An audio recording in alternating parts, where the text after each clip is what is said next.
Ela costurou o vestido que ele ridicularizou na frente de 15 pessoas. Saiu calada, atravessou o jardim do clube com a espinha reta e esperou o Uber sentada no meio-fio, como quem sabe exatamente quem é. Até que o milionário se sentou ao lado dela no asfalto, desapertou a gravata e disse que também detestava aquele evento. E o que aconteceu nos 40 minutos seguintes mudou tudo. Apoie o canal deixando seu like e comentário e vamos para a nossa história. Tiago Cavalcante nunca imaginou que chegaria ao sábado de um casamento no Clube Paulistano com a mesma sensação de quem está cumprindo pena. Ele estava ali há 45 minutos. 45 minutos exatos, porque havia verificado o relógio 4 vezes e já tinha esgotado todos os sorrisos que sabia fazer. O clube era exatamente o que sempre foi. Lustres de cristal, refletindo luz cor-de-mel sobre talheres polidos, o murmúrio calculado de conversas onde ninguém dizia o que realmente pensava. O aroma de flores brancas em arranjos caros demais para um ambiente que já cheirava a dinheiro por todos os lados. Tiago circulou com a taça na mão direita, o paletó de alfaiataria bem assentado nos ombros, o nó da gravata 1 milímetro acima do centro. Detalhes que seu assistente considerava importantes e que ele havia deixado de considerar há pelo menos 2 anos. Seu telefone vibrou 2 vezes no bolso. Olhou. 2 e-mails do escritório, um do diretor financeiro sobre o fechamento do contrato da Zona Sul e outro do advogado sobre a revisão de cláusulas. Um sábado à noite. Era assim que as coisas funcionavam. Guardou o telefone sem responder nenhum dos dois. A Cavalcante Incorporações havia fechado 180 milhões de dólares em lançamentos nos últimos 12 meses. E Tiago Cavalcante tinha saído mais cedo de 4 jantares, de 2 aniversários e de uma reunião com o próprio pai nos últimos 3 meses para garantir que esse número fosse possível. Estava cansado de um jeito que o sono não resolvia. Atravessou o salão principal com o copo ainda cheio. Parou perto da janela que dava para o jardim externo, iluminado com luminárias brancas presas entre as árvores. Do lado de fora havia mesas de coquetel, grupos de pessoas em ternos escuros e vestidos longos, o som abafado de uma banda tocando algo instrumental que ninguém estava realmente ouvindo. Tiago conhecia pelo menos metade das pessoas naquele espaço. Conhecia o nome, a empresa, o sobrenome, o último lançamento. Não sabia quase nada sobre nenhuma delas.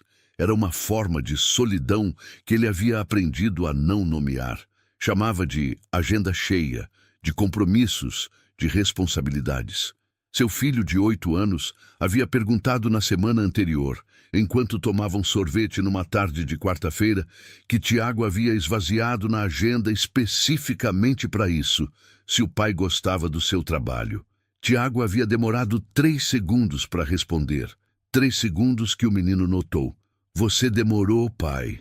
Lucas tinha 8 anos e uma capacidade de observação que às vezes fazia Tiago sentir que estava sendo lido em voz alta.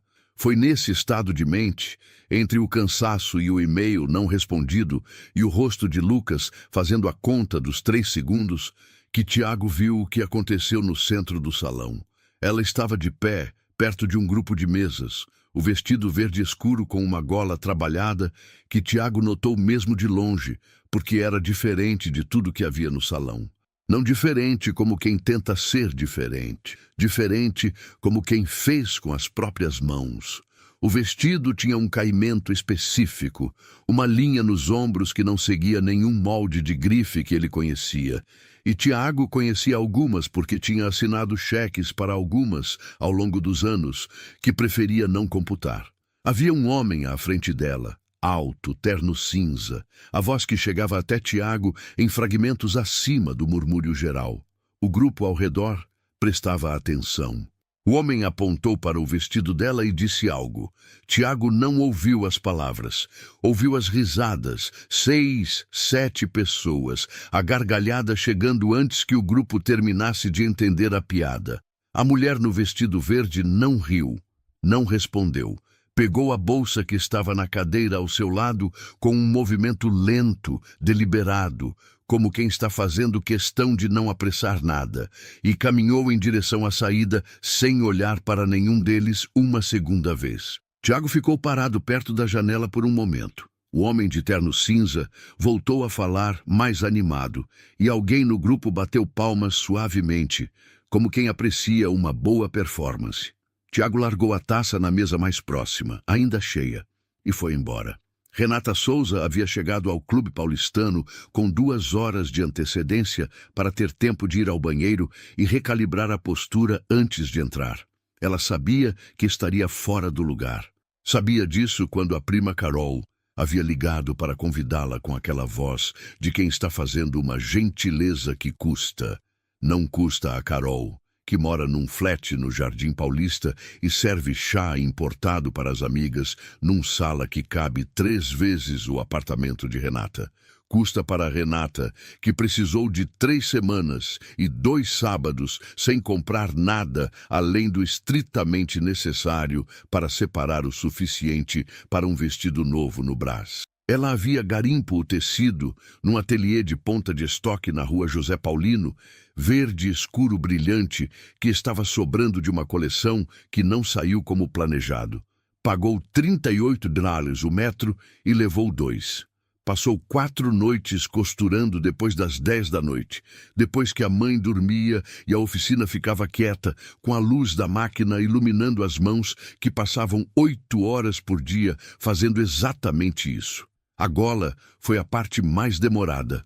Um detalhe franzido que ela havia visto numa revista francesa antiga e adaptado de cabeça, sem molde, guiada pela intuição de quem costura há 17 anos. Quando terminou, na quinta-feira à noite, olhou para o vestido pendurado na porta do quarto e sentiu algo que não sentia há muito tempo: orgulho. Chegou ao clube de Uber, subiu as escadas de entrada com a mochila de couro falso que havia comprado 3 anos atrás numa viagem de compras ao Brás e que estava começando a descascar numa das alças. Não tinha notado antes. Notou quando uma das recepcionistas olhou para a alça por um segundo a mais do que necessário. Renata ajustou a alça no ombro e entrou. A prima Carol estava linda, como sempre.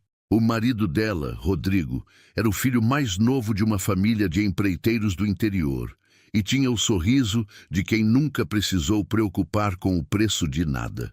Cumprimentou Renata com um abraço rápido e já havia desviado o olhar quando ela terminou a frase. Renata foi até o coquetel, pegou uma taça de espumante que não queria beber e ficou perto de uma janela, porque perto de janelas você pode olhar para fora quando a conversa fica difícil. Tinha sobrevivido a 2 anos de visitas de família com essa técnica. Funcionava. Funcionou por quase 2 horas. Ela circulou, cumprimentou quem conhecia, desviou com elegância de quem quis perguntar quanto ganhava, onde morava, o que fazia. As perguntas que naquele ambiente eram radiografias sociais disfarçadas de interesse. Não se sentiu invisível, sentiu-se presente. Apenas presente num lugar onde a presença dela era tolerada com uma gentileza que tinha prazo de validade. Estava bem com isso. Havia aprendido a estar bem com isso. Então, Henrique Dantas apareceu. Ela não esperava vê-lo ali. Sabia que ele circulava nos mesmos eventos porque São Paulo das Festas dos Ricos é uma cidade pequena, mas havia calculado as probabilidades e achado que o casamento da prima Carol era específico o suficiente para ser seguro. Errou o cálculo. Henrique estava do braço de uma mulher de cabelo longo e vestido preto, que Renata reconheceu das fotos do Instagram que ela havia parado de ver 8 meses atrás. Isabela, filha de um incorporador do Alphaville, a mulher pela qual Henrique havia dito que precisava seguir em frente numa ligação de 12 minutos, numa tarde de terça-feira chuvosa, em que Renata estava com a mão direita dentro de uma máquina de costura, consertando o mecanismo. Ela havia colocado a ligação no viva-voz e continuado consertando a máquina enquanto ele falava. Não sabia se isso tinha sido força ou anestesia. Henrique a viu antes que ela pudesse se mover para outro lado do salão. Sorriu. Não um sorriso de quem fica constrangido, mas um sorriso de quem fica à vontade com qualquer situação, porque sempre foi à vontade em qualquer situação.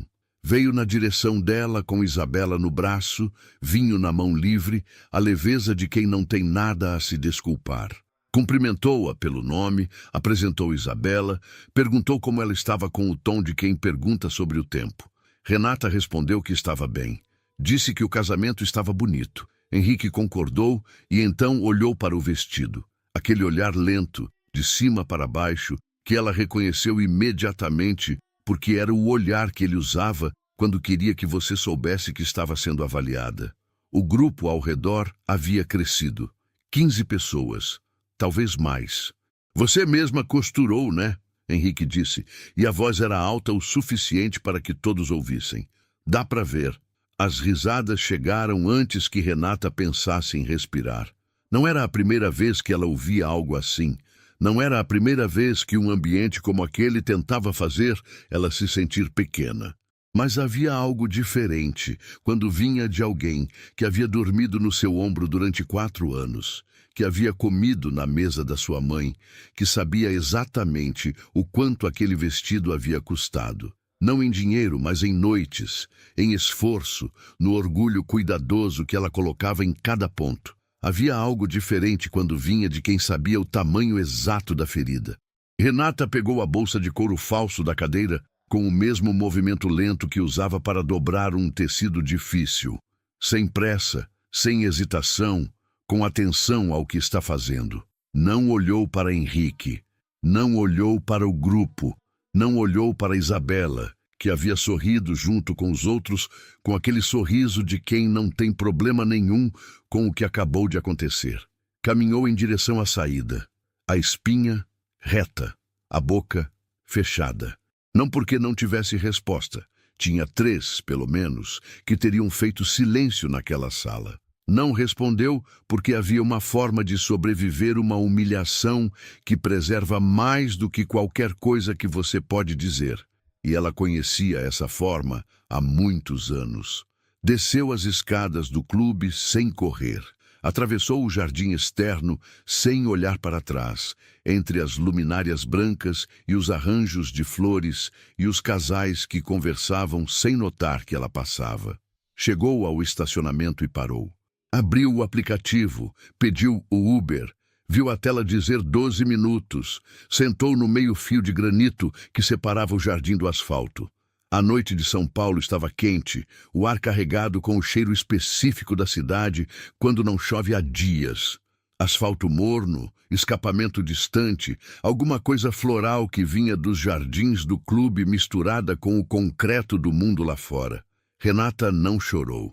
Não porque não sentisse. Sentia um aperto no externo que ela conhecia bem, grave e familiar. O tipo de dor que não surpreende mais, mas que não deixa de doer por isso. Não chorou porque havia dado a si mesma essa regra há muito tempo. Não chora no espaço de quem tentou fazer você chorar.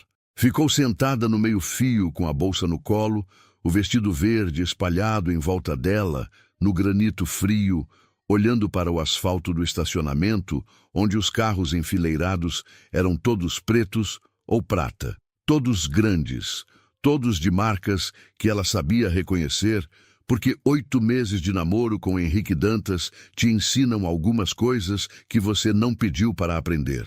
O Uber estava a 10 minutos. Depois seria a 8.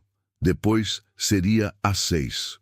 Ela ficaria ali, sentada no meio-fio, com a espinha reta, e quando o carro chegasse ela entraria, daria boa noite para o motorista. E no caminho para casa passaria pela padaria perto do apartamento e compraria um pão de queijo porque havia saído sem jantar, e o corpo eventualmente precisava de alguma coisa. Foi quando ouviu os passos. Os passos eram firmes, mas não apressados. O som específico de sola de couro num asfalto de estacionamento, o ritmo de quem está indo embora, mas não está fugindo. Renata não virou a cabeça imediatamente. Ficou olhando para o telefone na mão, o mapa do Uber mostrando o carro a 7 minutos, o ícone se movendo devagar por uma rua que ela não conhecia. Os passos desaceleraram. Pararam. Você também saiu mais cedo. Não era uma pergunta. Era uma observação, feita com uma voz que não tinha o tom de quem está tentando iniciar conversa por educação. Tinha o tom de quem está simplesmente dizendo o que é verdade. Renata levantou os olhos do telefone. O homem estava de paletó escuro, a gravata já afrouxada, o nó descido 2 centímetros do colarinho. 40 anos, talvez um pouco menos, um rosto que ela não reconheceu de imediato, mas que tinha algo vagamente familiar da forma como rostos de pessoas que aparecem em fotos de jornais de negócios às vezes parecem familiares. Não porque você os conheça, mas porque você já os viu em algum contexto que não te diz respeito. Estava segurando o paletó dobrado sobre o antebraço esquerdo e olhando para ela com uma expressão que não era pena. Renata havia ficado muito boa em identificar pena. Conhecia o leve inclinar da cabeça, o sorriso contido, o modo como as pessoas ajustam o tom de voz quando acham que você acabou de ser destruída. Não era isso. Era apenas atenção, como quem olha para algo e realmente está olhando. Também, ela respondeu. Voltou os olhos para o telefone. 6 minutos. Ele ficou parado por 1 segundo. Depois, sem perguntar, sem anunciar, sem fazer nenhuma das coisas que as pessoas fazem quando querem que você perceba que estão sendo gentis, simplesmente sentou no meio-fio ao lado dela.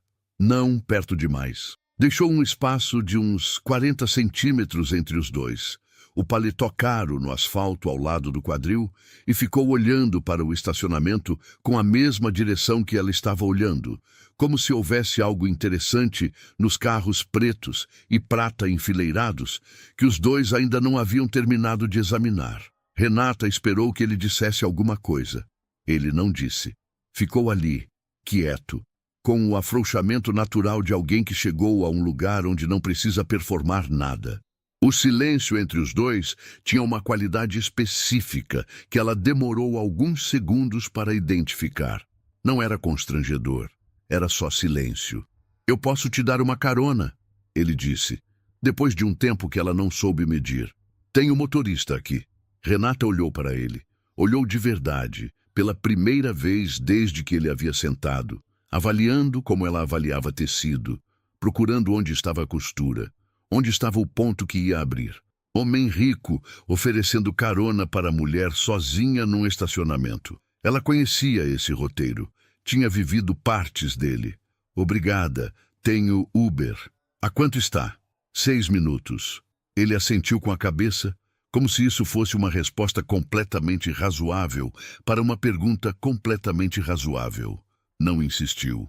Não fez o segundo movimento que os homens costumam fazer quando o primeiro é recusado, o de renegociar, de apresentar uma versão melhorada da mesma oferta, de fazer a recusa parecer um erro que ela deveria reconsiderar. Simplesmente ficou sentado no meio-fio com ela, no asfalto do Clube Paulistano, como se sentar em meio-fios de estacionamento fosse exatamente o que ele havia planejado para aquela noite. Posso esperar aqui então, ele disse, se não incomodar. Renata ficou um momento em silêncio. Havia algo desconcertante na afirmação, não na proposta em si, mas na forma como foi feita, sem pressão, sem a leveza forçada de quem está tentando parecer inofensivo para baixar a guarda de alguém. Apenas uma pergunta honesta com uma concessão honesta embutida. Se incomodar, não fico. Não incomoda, ela disse. E então os dois ficaram ali, sentados no meio-fio do estacionamento do clube, onde 15 pessoas haviam rido do vestido dela, com os carros enfileirados na frente, e o murmúrio da festa chegando abafado lá de dentro, e a noite quente de São Paulo, em volta de tudo.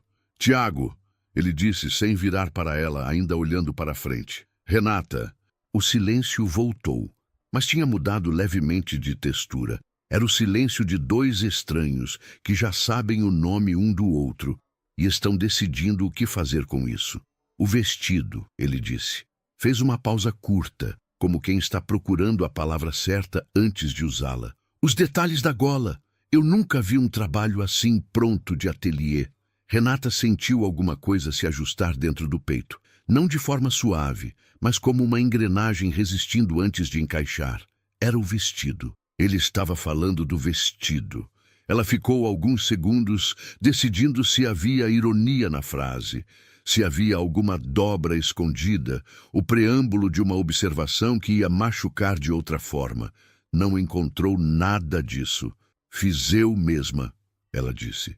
Tiago virou a cabeça para ela pela primeira vez desde que havia sentado. Olhou para a gola do vestido com a atenção específica de quem realmente está vendo, não de quem está fingindo ver. É feito à mão, ele disse. Não era uma pergunta. O franzido sim. A máquina não faz assim. Ele assentiu lentamente. É o vestido mais interessante que vi hoje à noite. Renata ficou olhando para ele por um segundo.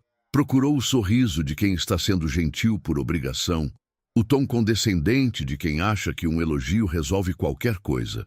Não encontrou. Tiago havia voltado a olhar para o estacionamento com a mesma expressão de antes. Não de alguém que acabou de fazer uma gentileza e está esperando o agradecimento, mas de alguém que disse o que achava e pronto. Você não precisa fazer isso, Renata disse. A voz saiu mais direta do que ela havia planejado. Fazer o quê? Ser gentil por ter visto o que aconteceu lá dentro.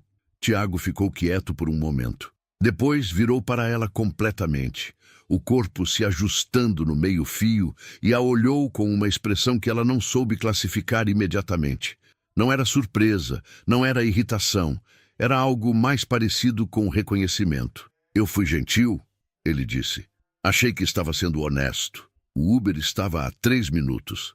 Renata olhou para o mapa. O carro havia parado num semáforo a 2 ruas de distância. São coisas diferentes, ela disse. Às vezes, Tiago respondeu. Mas agora não são. Ela não respondeu. Ficou olhando para o telefone, depois para os carros no estacionamento, depois, sem planejar, para o perfil dele no escuro. Tinha olheiras. Não as olheiras rasas de quem dormiu mal uma noite, mas as olheiras sedimentadas de quem não dorme direito há tempo suficiente para que isso vire parte do rosto. A gravata afrouxada, o paletó no asfalto sem se importar com o asfalto. Havia algo em Tiago Cavalcante que não combinava com o lugar de onde os dois tinham saído. Não era que ele parecesse fora do lugar lá dentro, porque claramente não estava. Era que ele parecia mais à vontade aqui fora, no meio-fio, do que qualquer um que ela havia visto dentro do clube naquela noite. O Uber chegou. Um Gol branco, o motorista com o vidro entreaberto, o nome na tela conferindo com o rosto. Renata se levantou, ajeitou o vestido, pegou a bolsa. Tiago se levantou também rápido, sem fazer nenhum gesto de ajudá-la que ela não havia pedido. Obrigada pela companhia, ela disse. Obrigada por não ter ido embora antes do Uber chegar. Ela olhou para ele. Havia algo levemente inesperado na frase. Não era flerte. Não era o tipo de coisa que homens dizem quando estão tentando fazer você sentir que fez um favor especial. Era mais parecido com sinceridade simples, do tipo que pega desprevenida porque você não estava esperando. Entrou no carro. O motorista disse boa noite, ela respondeu boa noite. O carro saiu do estacionamento e virou à esquerda na rua do Jardim América. Renata não olhou para trás pela janela. Ficou de frente para o percurso, a cidade passando do lado de fora, as luzes da Paulista crescendo no horizonte enquanto o carro subia em direção ao Brás. Não pensou em Henrique Dantas naquela noite. Pensou nisso só depois, mais tarde, quando estava na cozinha do apartamento, comendo o pão de queijo que havia comprado na padaria. Pensou que havia passado a viagem inteira de Uber sem pensar nele uma vez, e que isso era a primeira vez em 8 meses que alguma coisa havia ocupado o espaço que ele costumava tomar sem pedir licença. Nos 3 dias seguintes, Renata trabalhou. Havia uma encomenda de 8 vestidos de madrinha para um casamento em março.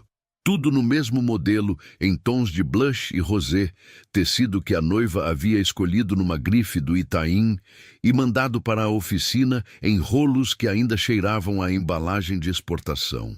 Era trabalho exato e repetitivo, o tipo que deixa a mente parcialmente livre para outras coisas, enquanto as mãos seguem o molde. Ela cortava, alinhavava, cosia, provia, ajustava, e enquanto fazia isso, a mente ia e voltava sem ordem.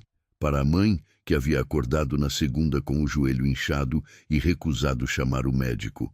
Para o aluguel da oficina que subiria em abril, porque o proprietário havia avisado por mensagem sem nem usar vírgula.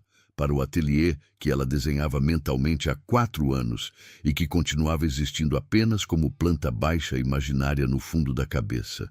Tiago entrou no meio desse fluxo de forma que ela não havia autorizado. Não era uma intrusão violenta, era mais parecido com um detalhe de bordado que você não planejou, mas que ficou, e que toda vez que você olha para o tecido, o olho vai direto para ali. Ela se pegava pensando na frase sobre o vestido, no jeito como ele havia sentado no meio-fio sem anunciar, no silêncio que não havia sido constrangedor. Na terça-feira seguinte, às 10h30 da manhã, Renata estava com a mão esquerda segurando um alfinete e a direita ajustando a bainha de um dos vestidos de madrinha quando ouviu a porta da oficina. Levantou os olhos. Tiago Cavalcante estava na porta da oficina do Brás. Não de paletó desta vez. Calça escura, camisa branca com as mangas dobradas até o cotovelo, um relógio no pulso que ela reconheceu como caro, porque havia visto o mesmo modelo numa vitrine da Oscar Freire, numa tarde em que havia ido buscar material especial para uma cliente e passado pela rua errada. Estava sem o assistente, sem o carro com motorista que ela havia imaginado como habitat natural de um CEO de incorporadora. Estava sozinho na porta da sua oficina no Brás. Renata ficou olhando para ele por 3 segundos completos. "Como você sabe onde fica isso aqui?" ela perguntou. A voz saiu calma, mas havia uma temperatura por baixo que ele certamente ouviu. Tiago não desviou o olhar. "Pedi para meu assistente descobrir." "Você pediu para seu assistente descobrir onde eu trabalho?" "Sim." "Isso é invasivo." "Sim." Ele disse de novo, com o mesmo tom direto, sem a entonação defensiva que as pessoas usam quando concordam com uma crítica, mas não estão realmente concordando. "Você tem razão, foi invasivo. Eu devia ter pedido o seu contato antes de você entrar no Uber." Renata baixou o alfinete com cuidado, colocando-o no porta-alfinetes de madeira que ficava na beira da mesa. A oficina cheirava a tecido quente e ao café que havia feito às 9 da manhã. Um cheiro que ela amava de um jeito que não precisava de análise. O cheiro de 17 anos de trabalho, que era também 17 anos de identidade. Havia 4 vestidos de madrinha pendurados no trilho ao fundo, a máquina de costura com a linha ainda enfiada na posição exata onde havia parado. 2 caixas de tecido empilhadas perto da janela que dava para a rua movimentada lá embaixo. Era o espaço mais honesto que ela conhecia. Não era onde ela havia imaginado encontrar Tiago Cavalcante pela segunda vez. "O que você quer?" ela perguntou. "Conversar", ele disse. "Mas não aqui, se você não quiser. Tem um boteco na esquina que eu passei na vinda. O do Zé." "Se é o de azulejo azul, sim, é o do Zé." Renata ficou um momento olhando para os vestidos pendurados, para a máquina parada, para a tarde que ainda tinha 4 horas pela frente. "Eu tenho encomenda para terminar." "Eu sei. Posso voltar outro dia." Ela ficou em silêncio por alguns segundos. Olhou para ele de novo, procurando o ângulo que não estava mostrando, o interesse que estaria disfarçado de casualidade, o roteiro que ela deveria reconhecer, mas que até agora não havia encontrado o início. Tiago ficou parado na porta, sem entrar, sem ser convidado, sem usar o espaço dela como se lhe pertencesse. Havia nisso um respeito tão despretensioso que era quase irritante, porque tornava a desconfiança mais difícil de sustentar. 2 horas, ela disse. "Às 2 quando eu terminar essa bainha." Tiago assentiu. "Às 2 no boteco do Zé." Saiu. Renata ficou parada por um momento com o alfinete na mão, olhando para a porta fechada, ouvindo o barulho da Rua do Brás entrando pela janela, os chamadores dos vendedores, o apito de um caminhão de entrega, o aperto de buzina que era a pontuação natural do bairro. Depois voltou para a bainha. As mãos foram trabalhar, a cabeça levou um pouco mais de tempo. O boteco do Zé tinha 6 mesas de fórmica, um balcão de azulejo azul e branco, um televisor pequeno preso na parede, passando notícia com o som baixo o suficiente para não incomodar e alto o suficiente para ninguém reclamar. Cheirava a óleo quente e cerveja gelada, e ao tempero específico da fritura de pastel que o Zé fazia com uma receita que, segundo ele, vinha do pai e, segundo a clientela, vinha de inspiração divina. Tiago estava sentado no balcão quando Renata chegou às 2:06 da tarde. Não na mesa, no balcão, o que ela notou porque era uma escolha que dizia alguma coisa sobre como ele queria que aquilo fosse. Ela sentou na banqueta ao lado. Zé apareceu. Reconheceu Renata com o aceno de quem conhece há anos e perguntou o de sempre. O de sempre, ela confirmou. Cerveja gelada, 2 pastéis de carne. Tiago pediu o mesmo sem perguntar o preço do cardápio, porque não havia cardápio. Havia uma lousa na parede com os itens escritos a giz, e ele leu a lousa com naturalidade, não com a atenção de quem está tentando parecer confortável num lugar fora do seu habitat. A cerveja chegou primeiro, 2 copos gelados, o condensado escorregando pelo vidro. Tiago pegou o copo e esperou. Renata pegou o seu, eles tilintaram sem fazer cerimônia e beberam em silêncio por um momento. "Por que você saiu mais cedo do casamento?" ela perguntou. Era a pergunta que ela havia decidido fazer antes de qualquer outra, porque era a que mais importava. Tiago ficou um momento com o copo na mão. "Porque eu estava lá há 45 minutos e já tinha esgotado todas as razões para estar lá." "Você conhece a família da noiva?" "Conheço o pai do noivo. Negócios." Fez uma pausa curta. "Você, prima da noiva." Ele assentiu. Os pastéis chegaram, dourados, o vapor subindo pelo corte que o Zé fazia antes de servir. Renata pegou o primeiro sem esperar esfriar porque nunca havia conseguido esperar. Esse era um defeito de caráter que ela havia aceito há muito tempo. A massa estava crocante por fora e mole por dentro. O recheio temperado com a dosagem certa de sal, que fazia a diferença entre pastel bom e pastel esquecível. Fechou os olhos por meio segundo sem perceber. Quando abriu, Tiago estava olhando para ela com uma expressão que ela não soube nomear imediatamente. "Há quanto tempo você costura?" ele perguntou. E foi assim que começou. Não com uma declaração, não com uma proposta, não com nenhuma das abordagens que ela havia catalogado ao longo dos anos como sinais de alerta. Começou com uma pergunta simples num balcão de azulejo azul no Brás, com cerveja gelada e pastel de carne, com o televisor passando notícia ao fundo e o barulho da rua entrando pela porta aberta. 17 anos, ela disse. "Você aprendeu onde?" "Com minha mãe. Ela costurava em casa, para fora. Eu comecei ajudando ela quando tinha uns 15 anos e nunca parei." "E a oficina é sua?" "Alugada, mas é onde eu trabalho." Fez uma distinção com a voz que não era amarga. Era apenas precisa, a diferença entre o que é e o que poderia ser. "Você sabe o que é uma oficina de costura no Brás?" "Sei o suficiente para saber que é trabalho sério. É trabalho que a maioria das pessoas que estava naquele clube esta noite usa sem saber que existe." Disse isso sem raiva, com a mesma precisão de antes. Era um fato. Ela havia costurado vestidos que foram comprados em boutiques do Itaim por clientes que nunca saberiam o nome de quem havia costurado. Tiago ficou em silêncio por um momento. Bebeu um gole de cerveja. "Tem algo que você quer fazer com isso que ainda não fez?" A pergunta pegou Renata de lado, não pela intimidade dela, mas pela forma como havia sido feita, direta, sem a embalagem de conversa fiada que normalmente precede esse tipo de pergunta. Como se ele estivesse genuinamente curioso e não tivesse paciência para o caminho longo. Ateliê próprio, ela disse depois de um segundo. Não uma oficina, um ateliê, com sala de prova, com vitrine, com o nome do que é na porta. Por que ainda não? Porque aluguel comercial na região está em R$ 4.800 e eu ganho R$ 1.900 por mês. Disse os números sem suavizar a voz, sem a inflexão de quem está se desculpando por dizer o que é real. Os números eram o que eram. Tiago não fez a expressão que as pessoas fazem quando ouvem números que não cabem no mundo delas. Não piscou, não ajustou a postura, não desvia o olhar para o balcão como se precisasse de um segundo para processar. Ficou olhando para ela com a mesma atenção de antes. E sua mãe? Ele perguntou. Artrose no joelho. Não consegue trabalhar mais. Eu sustento os dois. Silêncio.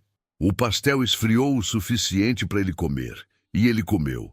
E por alguns minutos, os dois ficaram em silêncio, mastigando e bebendo cerveja, com o barulho da rua e do televisor preenchendo o espaço. Era um silêncio diferente do estacionamento. Mais cheio, mais carregado das coisas que haviam sido ditas e das que ainda não tinham sido. Por que você está me contando isso? Renata perguntou de repente. Tiago virou para ela. Porque você me perguntou por que eu saí mais cedo do casamento e eu respondi. E você respondeu de volta. É como funcionam as conversas. Conversas entre estranhos não costumam chegar tão rápido nesse nível. A maioria das conversas entre estranhos é sobre não dizer nada de verdade, ele disse. Eu passo a maior parte da minha vida nessas conversas. Estava precisando de uma diferente. Renata ficou olhando para o copo de cerveja. Passou o polegar pelo condensado no vidro, traçando uma linha que sumiu imediatamente. Havia algo em Tiago Cavalcante que continuava recusando-se encaixar em qualquer gaveta que ela abria para ele. Não era o homem rico tentando impressionar, não era o homem rico querendo parecer simples, não era o homem rico com culpa de classe que precisa provar alguma coisa para si mesmo. Era apenas um homem sentado num balcão de azulejo, tomando cerveja e comendo pastel e falando sem rodeios sobre uma coisa que ele queria. Eu tenho um filho de 8 anos, ele disse depois de um tempo, que mora com a mãe. Fico com ele nos fins de semana quando não viajo, e nos últimos 3 meses viajei em 2 dos 4 fins de semana em que deveria ter ficado. Fez uma pausa. Quando ele me perguntou se eu gostava do meu trabalho, eu demorei 3 segundos para responder. Ele contou os 3 segundos. Renata ficou quieta. Não estou te contando isso porque quero que você sinta pena, ele continuou. Estou te contando porque você me disse coisas reais e parece justo fazer o mesmo. Eram 2h40 da tarde. O sol entrava pela porta aberta do boteco do Zé em ângulo baixo, batendo no azulejo azul e criando reflexos que tremiam levemente com o movimento do ar. Renata ficou olhando para esses reflexos por um momento. O copo gelado na mão, o cheiro de óleo quente e cerveja em volta. E pensou que havia algo profundamente estranho e profundamente normal naquela situação. Estranho porque ele era quem era, e ela era quem era, e os dois estavam ali como se isso não importasse. Normal porque a conversa fluía com a facilidade específica de quando você está falando com alguém que não está tentando ser nada além do que é. Ficaram 3 horas no balcão do Zé. 3 horas que passaram com a velocidade específica das conversas, onde ninguém está olhando para o relógio porque ninguém quer que acabe. Zé recolheu os pratos vazios, trouxe mais 2 cervejas, sem ser pedido, porque era o tipo de boteco onde o dono lê a mesa e ficou atrás do balcão, fazendo suas coisas sem perturbar. A tarde foi escurecendo do lado de fora. A luz que entrava pela porta, mudando de dourada para alaranjada para o cinza suave do começo da noite paulistana. E os dois ficaram ali no balcão de azulejo, enquanto a Rua do Brás ia trocando de turno. Os caminhões de entrega dando lugar aos ônibus lotados, os vendedores recolhendo as barracas, o bairro se reorganizando para a versão noturna de si mesmo. Renata descobriu que Tiago havia entrado na incorporadora do pai aos 26 anos, porque era o caminho disponível e porque naquela época ele achava que caminho disponível e caminho certo eram a mesma coisa, que havia levado 4 anos para entender que não eram, e mais 6 para parar de se ressentir disso e simplesmente construir algo próprio dentro do que havia recebido. Que o casamento havia durado 5 anos e terminado da forma como terminam os casamentos que começam, porque 2 seres humanos funcionam bem juntos em superfície, mas nunca chegam à camada de baixo. Não com explosão, não com traição, mas com o desgaste gradual de 2 pessoas que foram ficando cada vez mais educadas uma com a outra até que a educação virou a única coisa que restava.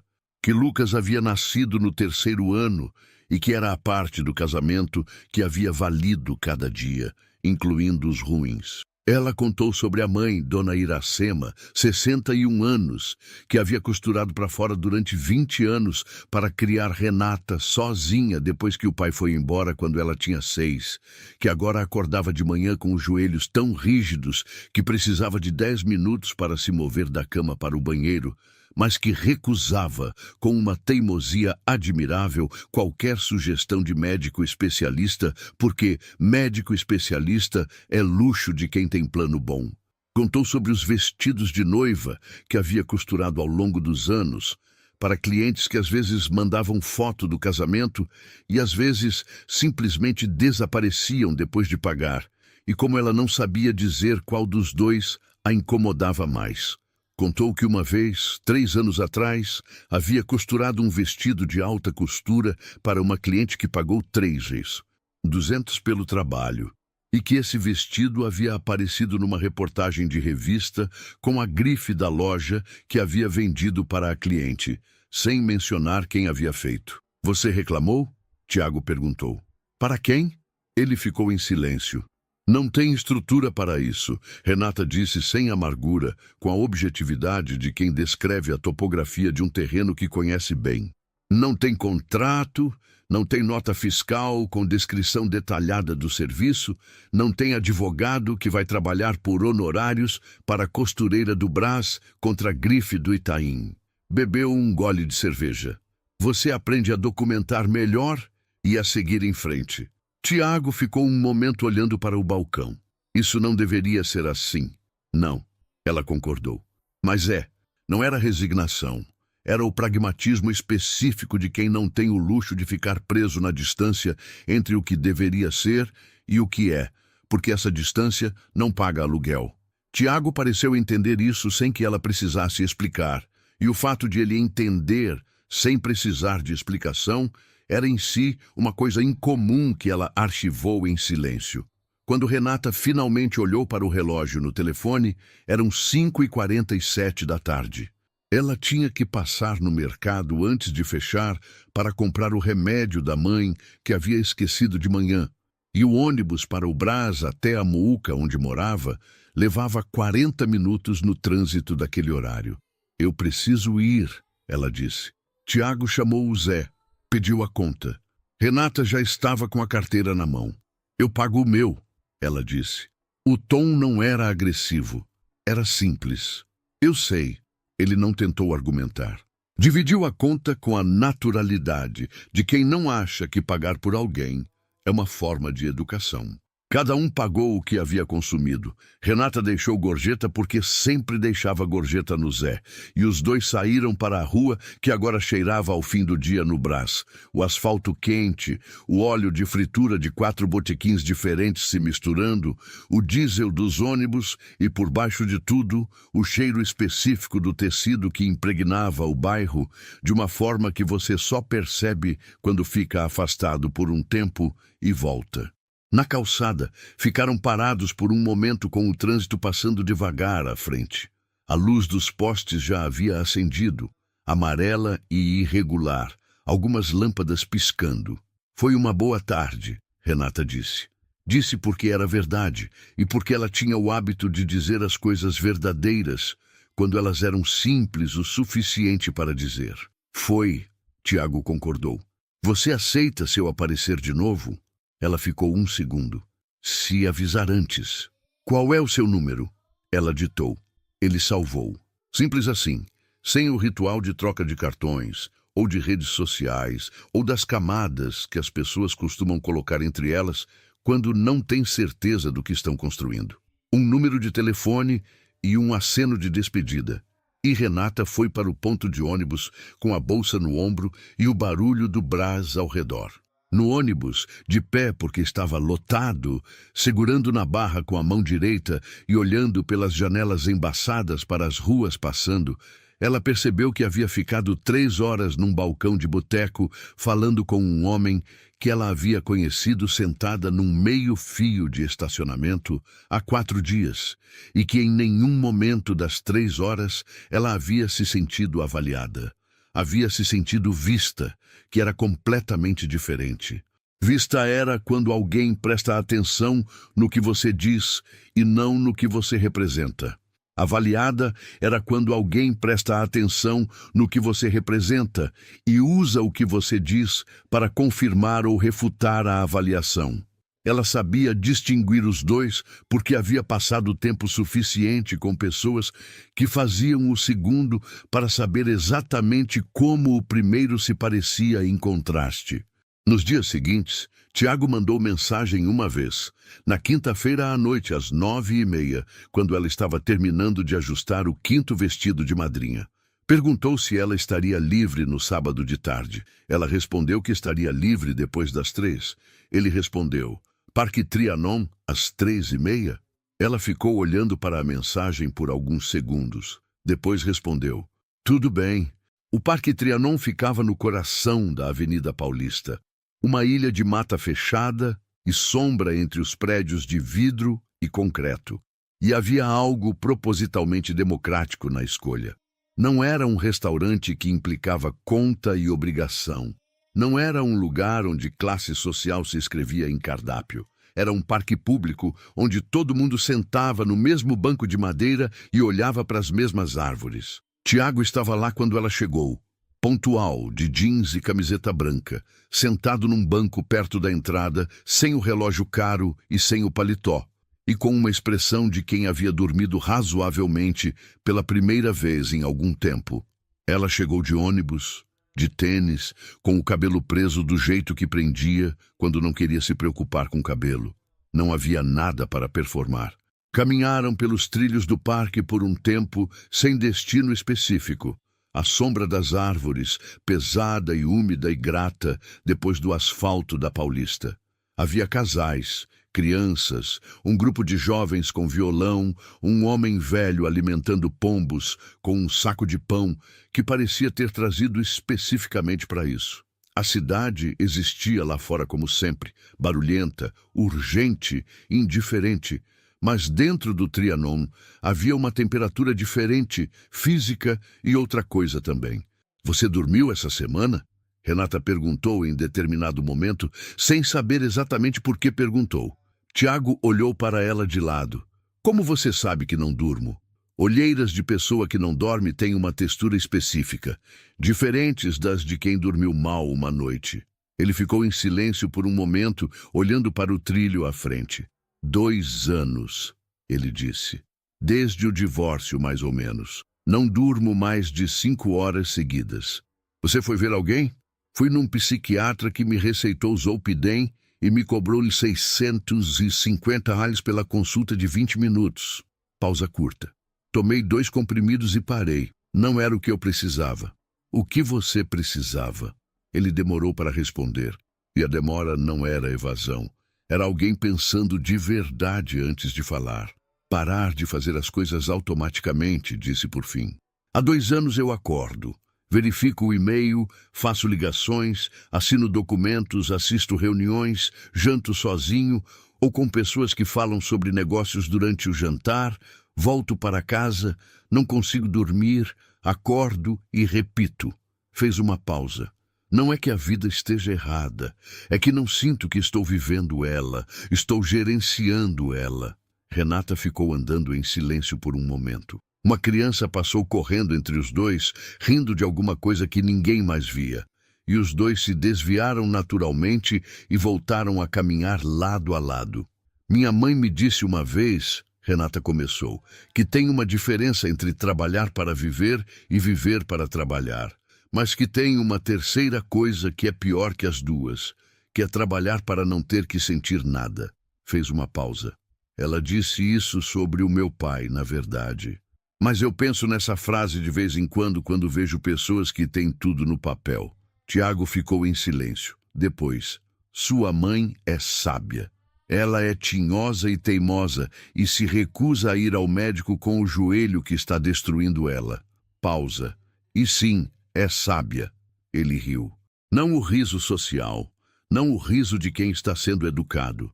O riso de quem foi pego de surpresa por algo genuinamente engraçado, curto e real, e ligeiramente descuidado.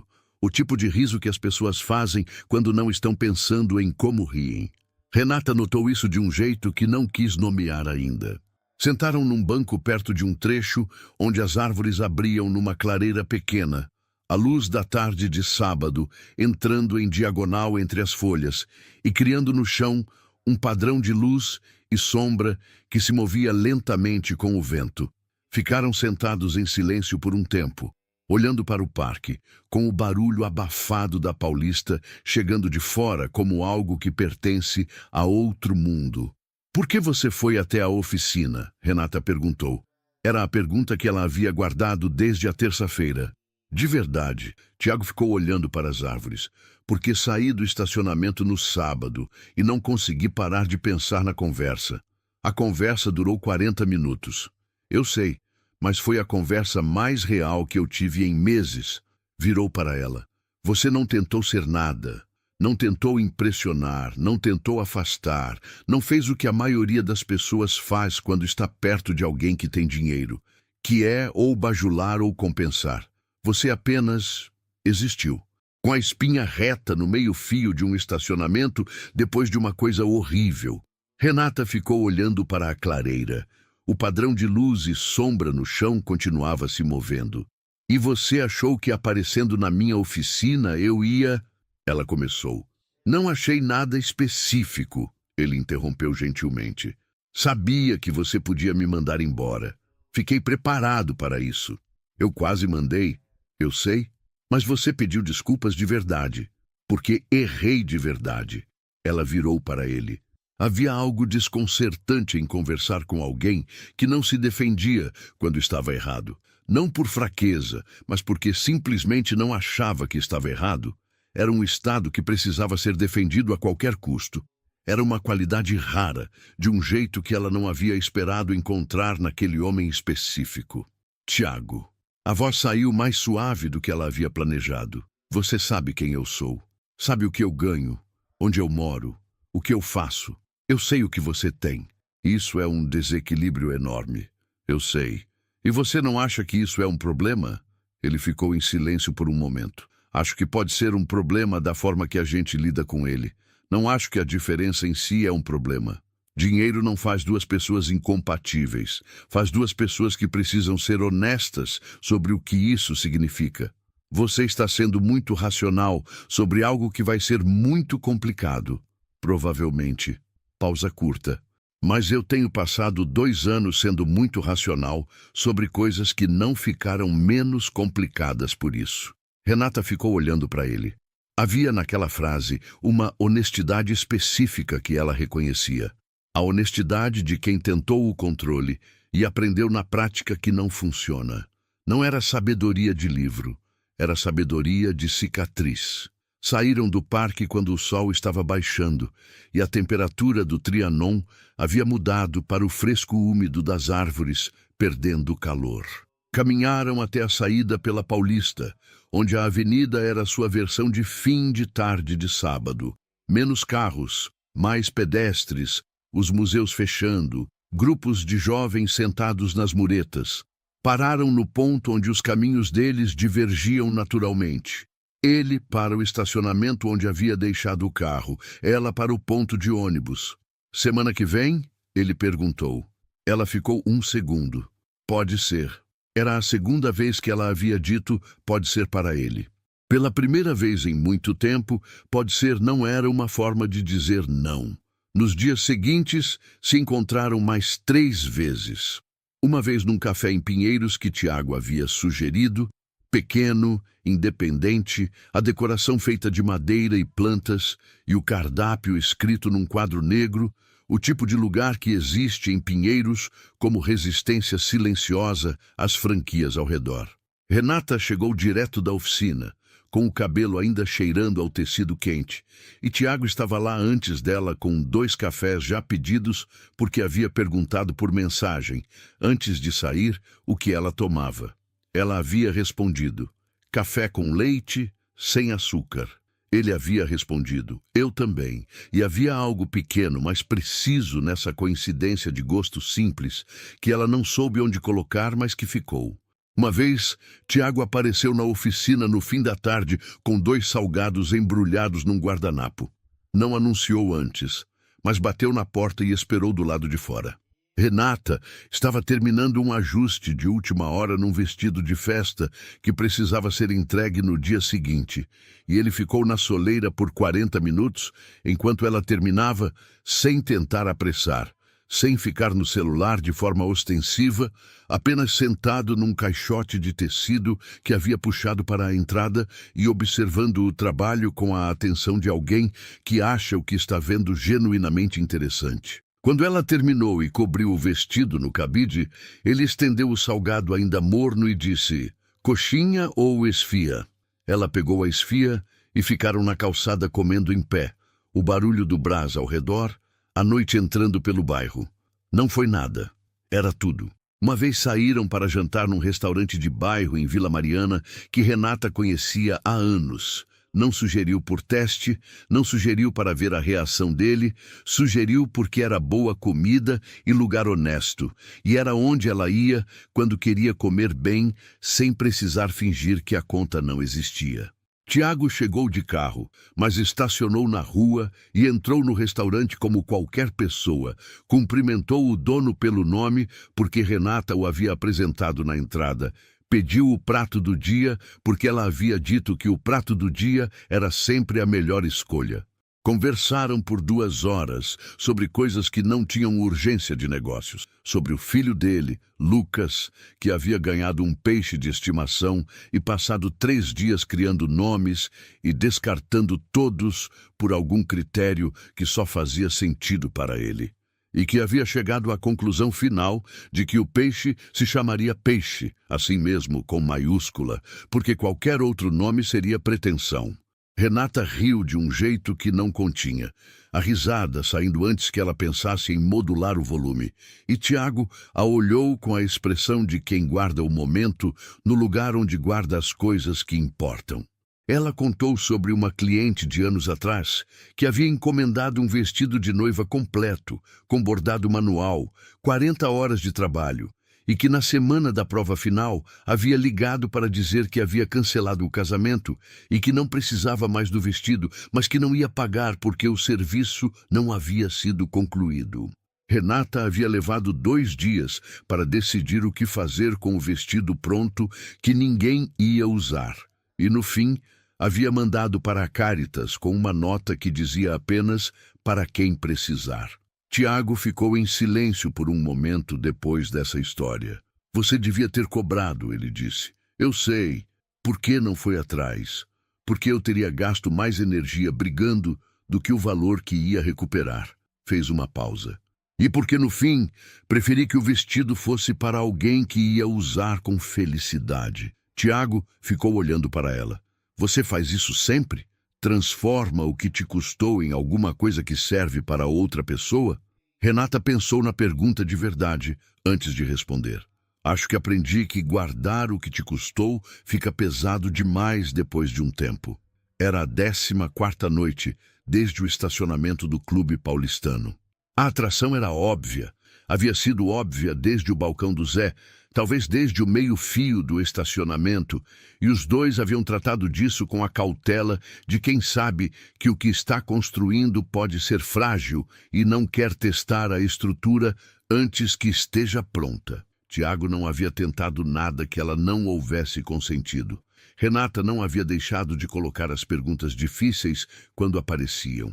Havia um equilíbrio no que estava sendo construído que dependia precisamente dessa honestidade mútua. E os dois pareciam saber disso sem precisar nomear. Foi numa quarta-feira à noite, 12 dias depois do Boteco do Zé, que uma coluna de fofoca social publicou a foto. Renata não viu primeiro. Viu quando a mensagem chegou, não de Tiago, mas de um número que ela havia deletado 8 meses antes, mas que o telefone havia guardado na memória, porque o telefone guarda o que você preferia que não guardasse. Era Isabela, a noiva de Henrique. Uma foto de Renata e Tiago saindo do Café de Pinheiros na semana anterior, ela de casaco cinza e ele de mão levemente na sua direção, apontando algo na rua. Os dois rindo de alguma coisa que ela não lembrava mais o quê. A foto havia sido tirada de um ângulo que parecia casual, mas que tinha o enquadramento específico de quem estava esperando. Abaixo, a legenda da coluna especulava sobre o novo romance do incorporador Cavalcante e descrevia Renata como jovem anônima. A mensagem de Isabela era curta. Coitada, ele está te usando para aparecer nas páginas. Renata ficou olhando para a mensagem por um tempo. Depois olhou para a foto. Depois ficou olhando para o teto do apartamento com o telefone na mão e pensou em todas as formas que aquela situação poderia ser exatamente o que Isabela estava dizendo, e em todas as formas que poderia não ser, e em como não tinha como saber com certeza qual das duas era verdade, e em como a incerteza era o exato tipo de solo onde ela havia aprendido a não construir nada. Dormiu mal naquela noite. Na manhã seguinte, Tiago mandou mensagem. Havia visto a publicação. Queria conversar. Ela respondeu que estava bem e que podiam conversar quando ele tivesse tempo. Ele ligou às 2 da tarde. Ela atendeu. A voz dele não tinha a defensividade de quem foi pego em algo. Tinha a objetividade de quem está lidando com uma situação ruim com as ferramentas disponíveis. Disse que não havia pedido para aparecer na coluna, que aquele tipo de publicação era consequência de ser rosto público em São Paulo, que estava irritado com a invasão, mas que não havia nada a fazer retroativamente. Disse que o que importava era o que os dois sabiam que era real. Renata ouviu tudo. Disse que entendia. Desligou. E então, no dia seguinte, a mensagem chegou. Preciso de alguns dias para pensar. 8 palavras. Renata leu uma vez, 2 vezes, uma terceira. Depois colocou o telefone na mesa ao lado da máquina de costura e ficou olhando para o tecido na bobina por um longo momento. Não era raiva, não era surpresa, não era nem mesmo decepção da forma violenta. Era reconhecimento. Ela conhecia o sabor daquelas 8 palavras. Havia ouvido variações delas, suficientes vezes para saber o que costumavam significar quando o contexto ficava complicado, e a pessoa do outro lado precisava calcular se valeria a pena. Não mandou resposta nenhuma, colocou o telefone na gaveta da mesa, voltou para o tecido. Renata não bloqueou Tiago, não brigou, não explicou, não mandou a mensagem que as pessoas mandam quando estão magoadas e querem que o outro saiba a extensão do estrago. Simplesmente parou de responder, com a mesma precisão com que havia saído do clube paulistano, a mesma geometria de dignidade que ela havia construído ao longo de anos como a única arquitetura que ninguém podia demolir sem a sua permissão. Os dias seguintes foram dias normais. Ela acordava às 6h30, fazia café, acordava a mãe, separava o remédio do joelho num copinho de plástico verde que havia comprado numa farmácia do bairro por R$1,90 e que Dona Iracema chamava de minha xícara de sofrimento, com um humor seco que Renata havia herdado sem saber. Tomavam café juntas na cozinha pequena, a janela aberta para o barulho do bairro acordando, e falavam sobre as coisas de sempre. A vizinha do 2º andar, que havia pintado a porta de roxo sem avisar o síndico, a novela que Dona Iracema assistia há 3 semanas e sobre a qual tinha opiniões firmes, o pedido de encomenda que havia chegado por mensagem na véspera de uma cliente nova que queria um vestido de festa em 15 dias. Coisas concretas, próximas, com contorno definido. Depois ia para a oficina. Cortava, alinhavava, cosia. As mãos seguiam o trabalho com a autonomia de 17 anos de repetição e a mente ficava parcialmente livre, como sempre. Mas agora havia algo diferente no que preenchia esse espaço livre. Antes, o espaço mental havia sido ocupado durante 8 meses pelo rastro de Henrique, a reconstrução compulsiva do que havia dado errado, a revisão das cenas em busca do ponto exato onde ela deveria ter visto. Agora, o espaço estava sendo ocupado por algo que ela não conseguia nomear com a mesma precisão. Não era saudade. Era cedo demais para a saudade de algo que não havia terminado de ser. Era mais parecido com o espaço que fica depois que você retira uma peça de um mecanismo e o mecanismo continua funcionando, mas você ouve o lugar vazio em cada ciclo. Tiago mandou mensagem na segunda. Ela viu. Não respondeu. Mandou de novo na terça, mais longa, explicando. Ela viu as primeiras linhas na notificação, o suficiente para saber o tom, e colocou o telefone de tela para baixo na mesa. Na quarta à noite, Dona Iracema disse, sem olhar da novela, "Você está quieta diferente." Quieta diferente como? Quieta de quem está ouvindo alguma coisa que não quer ouvir. Renata ficou em silêncio por um momento. Sua mãe tinha esse dom específico de observação que não precisava de contexto. Havia criado uma filha sozinha por 34 anos e desenvolvido ao longo disso uma capacidade de leitura que dispensava explicação. Tem um homem que disse que precisava de tempo para pensar, Renata disse por fim. Dona Iracema ficou quieta por um momento, os olhos ainda na televisão. E o que você fez? Parei de responder. Bom, pausa.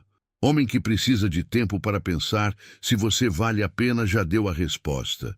Mãe. Estou falando sério, Renata.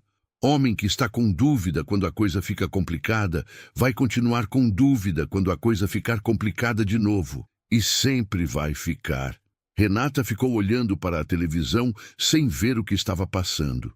E se não for dúvida? E se for ele precisando organizar alguma coisa? Dona Iracema virou para ela pela primeira vez desde que a conversa havia começado. Olhou para a filha com os olhos pequenos e precisos que Renata havia herdado.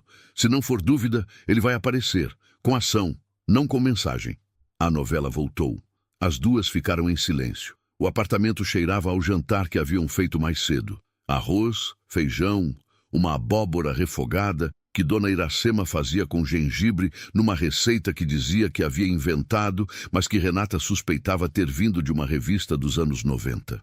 A noite entrava pela janela com o barulho do bairro se acomodando, e havia naquele apartamento pequeno e limpo e exatamente suficiente uma qualidade que Renata só percebia quando estava presente de verdade nele. A qualidade específica de um lugar construído com cuidado sem recursos, que tem mais dignidade por metro quadrado do que a maioria dos lugares que ela havia conhecido com dinheiro sobrando. Os dias continuaram.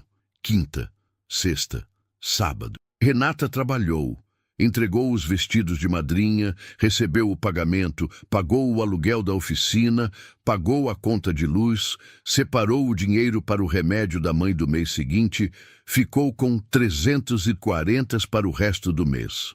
Era a matemática familiar do fim de mês. A mesma equação há anos, com variações de centavo para cima ou para baixo, mas nunca mudando de natureza. Ela conhecia essa matemática de cor e a fazia sem autocomiseração, porque autocomiseração era um luxo que consumia energia que ela não tinha para desperdiçar. Tiago mandou mais 2 mensagens. Ela não respondeu nenhuma. No 9º dia de silêncio, ele ligou. Ela viu o telefone tocando, o nome na tela, e ficou olhando por 4 toques antes de deixar cair na caixa postal. Depois ficou um longo momento com o telefone na mão, o coração fazendo uma coisa que ela preferia que não fizesse. Não raiva, não aquela dor pontual de quem foi descartado, mas algo mais parecido com cansaço. O cansaço de alguém que já esteve aqui antes e que sabe o peso específico da espera, pelo movimento que ou vem ou não vem. Não era Henrique. Ela sabia que não era Henrique. Sabia porque havia gasto tempo suficiente com os dois para entender a diferença de textura entre os dois. Tiago era diferente de todas as formas que importavam.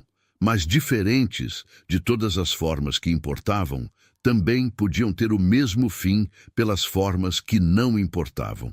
O dinheiro, o sobrenome, os investidores, a mãe com a opinião bem articulada sobre o que combinava com o filho dela. Renata havia aprendido há muito tempo que o mundo tem formas sutis de empurrar as pessoas de volta para onde elas vieram, e que às vezes essas formas não parecem crueldade, parecem bom senso. No 10º dia, ela acordou cedo, às 5h30, com o barulho de um caminhão de coleta de lixo lá fora. Ficou deitada na cama escura, olhando para o teto, o apartamento silencioso, exceto pelo respirar regular de Dona Iracema no quarto ao lado. Pensou no ateliê, não na conta que não fechava, mas no desenho mental que ela havia feito tantas vezes.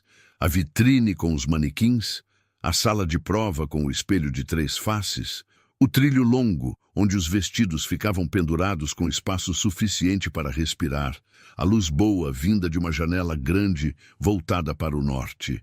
Era um desenho tão detalhado que às vezes ela sentia que podia quase tocar as paredes. E depois, a conta fechava de volta e as paredes sumiam, e ficava só a ideia dela. Pensou em Tiago. Pensou na tarde no Parque Trianon, na risada descuidada sobre o filho e o peixe chamado Peixe, no jeito como ele havia ficado 40 minutos sentado num caixote de tecido, esperando ela terminar o trabalho sem fazer nada para apressar. Pensou nas 8 palavras, pensou na voz da mãe. Se não for dúvida, ele vai aparecer, com ação, não com mensagem. Levantou, fez café e foi para a oficina mais cedo do que o normal. No 11º dia, às 11 da manhã, ouviu batida na porta da oficina. Levantou os olhos da máquina. Tiago Cavalcante estava na porta, sem paletó, sem o relógio caro que ela havia aprendido a identificar. De calça jeans e uma camisa azul desbotada com as mangas dobradas, o cabelo sem o penteado cuidadoso de antes. Havia chegado de carro. Ela ouviu o estacionamento lá fora, mas não o carro com o motorista. Havia chegado sozinho. Havia chegado sem o assistente e sem a armadura e com as olheiras mais fundas do que da última vez que o havia visto, o que significava que os 10 dias não haviam sido mais fáceis para ele do que para ela. Renata ficou parada na máquina. Não se levantou, não foi até a porta, não facilitou o momento de nenhuma forma. Ficou exatamente onde estava e esperou. Tiago não entrou sem ser convidado. Ficou na soleira com a mão espalmada no batente da porta, o sol da manhã por trás, iluminando o perfil dele de um jeito que tornava as olheiras mais visíveis, e a olhou. Eu não preciso de dias para pensar, ele disse. A voz era firme, mas havia uma rachadura de cansaço por baixo que ele não estava escondendo. Eu precisava de coragem para não fazer a coisa covarde. Renata ficou em silêncio. Conversei com os investidores, continuou ele. Conversei com minha mãe. Disse para os dois que minha vida pessoal não está em pauta profissional. Pausa curta. Minha mãe não gostou. Os investidores ficaram em silêncio por um tempo. O contrato está sendo assinado semana que vem de qualquer forma, porque é bom negócio para os dois lados, e negócio bom não depende de quem eu estou ou não estou namorando. Você demorou 11 dias para chegar a essa conclusão, Renata disse. A voz saiu calma, sem acusação direta, mas com o peso da constatação. Passei 2 dias dormindo mal e chegando às 3 da manhã na conclusão que já sabia antes de mandar aquela mensagem. Seus olhos não desviaram dos dela. Que sou covarde quando a pressão vem de onde dói. Que a mensagem que mandei foi exatamente o tipo de coisa que eu detesto nas pessoas que não têm coragem de ser diretas. Fez uma pausa. Que eu prefiro dormir mal, do lado de alguém que faz vestidos à mão e enfrenta a arrogância de ex-namorados podres, com silêncio digno, do que dormir tranquilo, fazendo a escolha fácil. Renata ficou olhando para ele por um longo momento. A oficina estava silenciosa, exceto pelo barulho da rua lá embaixo e pelo ronco distante de uma máquina de entrega passando. A luz da manhã entrava pela janela lateral, batendo no tecido dobrado nas prateleiras e nos vestidos pendurados no trilho e no alfinete que ela havia largado na mesa quando havia levantado os olhos. Tiago, a voz saiu mais baixa do que ela planejou. Você entende que não é sobre os investidores e não é sobre sua mãe. Eu sei. É sobre o que acontece da próxima vez que ficar difícil. E vai ficar. Vai ficar difícil de formas que a gente não está vendo agora. Eu sei. E você vai voltar com a mesma mensagem de 8 palavras. Ele ficou em silêncio por um momento. Quando falou, a voz tinha a qualidade específica de quem encontrou a frase depois de dias procurando. Não posso te prometer que nunca vou errar. Posso te dizer que 11 dias sem você me ensinaram que eu prefiro errar tentando do que fazer certo sendo covarde. Renata respirou fundo. Havia na frase algo que ela reconhecia, não o romantismo das declarações que prometem o impossível, mas a honestidade específica de quem está dizendo o que pode garantir e não o que você quer ouvir. Era uma distinção pequena e absolutamente fundamental. Eu não estou procurando alguém que me conserte, ela disse, ou que me apresente para o mundo como se eu precisasse de apresentação. Não estou procurando alguém que me olhe e veja um projeto ou uma história bonita para contar. Os olhos ficaram firmes nos dele. Estou procurando alguém que me veja como eu sou, com a conta que não fecha e a mãe com artrose e o ateliê que ainda não existe e o vestido que eu mesma costurei e que alguém achou motivo de piada. Tiago não pisou, não desviou. Eu te vi no meio-fio do estacionamento de um clube que te humilhou, disse. E não vi nenhuma mulher que precisasse de conserto. Vi uma mulher que sabia exatamente quem era num lugar que tentou fazer ela esquecer. O silêncio que se instalou depois daquilo tinha peso e temperatura próprios. Não o silêncio de 2 pessoas sem o que dizer, mas o silêncio de 2 pessoas que disseram o que era preciso e estão esperando que as palavras pousem no lugar certo. Renata ficou parada por um momento. Depois, se levantou da cadeira da máquina, foi até a porta e a abriu completamente. Tiago entrou. Não havia gesto grandioso nisso. Não era abraço cinematográfico. Não era declaração amplificada. Era apenas uma porta que havia estado parcialmente fechada, se abrindo por completo. E um homem que havia ficado do lado de fora por 11 dias, entrando na oficina que cheirava a tecido quente e café da manhã, e 17 anos de trabalho honesto. Era pequeno e absoluto ao mesmo tempo. Ficaram em pé no meio da oficina por um momento, os dois ligeiramente desajustados pela proximidade depois do afastamento, como 2 instrumentos que precisam se reafinar antes de tocar juntos. Tiago olhou para os vestidos pendurados no trilho, para as prateleiras de tecido, para a máquina com o trabalho na metade, para as mãos de Renata que ainda tinham o vinco leve de quem havia estado segurando o tecido. "Posso ficar um pouco?" ele perguntou. "Eu tenho trabalho para terminar." "Eu sei." Havia nos seus olhos algo que ela reconhecia da tarde em que ele havia ficado 40 minutos no caixote de tecido. A disposição genuína de ocupar o espaço que era oferecido sem exigir mais. "Posso ficar aqui enquanto você termina." Ela ficou 1 segundo. "Tem um caixote lá no canto." Tiago foi até o caixote, puxou, sentou. Renata voltou para a máquina. A linha da costura retomou o ritmo com o ronco baixo do motor.